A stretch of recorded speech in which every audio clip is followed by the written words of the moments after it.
بسم الله الرحمن الرحيم. وعباد الرحمن الذين يمشون على الأرض هونا وإذا خاطبهم الجاهلون قالوا سلاما والذين يبيتون لربهم سجدا وقياما والذين يقولون ربنا اصرف عنا عذاب جهنم إن عذابها كان غراما إنها ساءت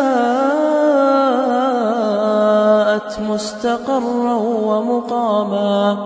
والذين إذا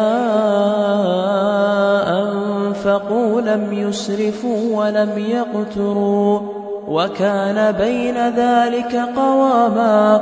والذين لا يدعون مع الله إلها آخر ولا يقتلون النفس التي حرم الله إلا بالحق ولا يزنون ومن يفعل ذلك يلقى ثاما يضاعف له العذاب يوم القيامة ويخلد فيه مهانا إلا من تاب وآمن وعمل عملا صالحا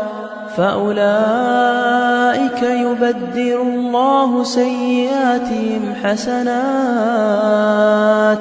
وكان الله غفورا رحيما ومن تاب وعمل صالحا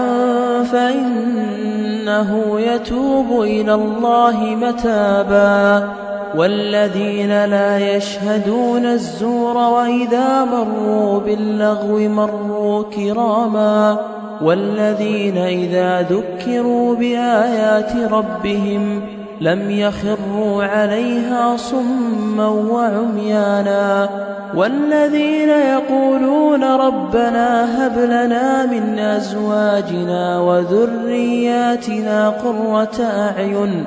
واجعلنا للمتقين إماما أولئك يجزون الغرفة بما صبروا ويلقون فيها تحية وسلاما خالدين فيها حسنت مستقرا ومقاما قل ما يعبأ بكم ربي لولا دعاؤكم فقد كذبتم فسوف يكون لزاما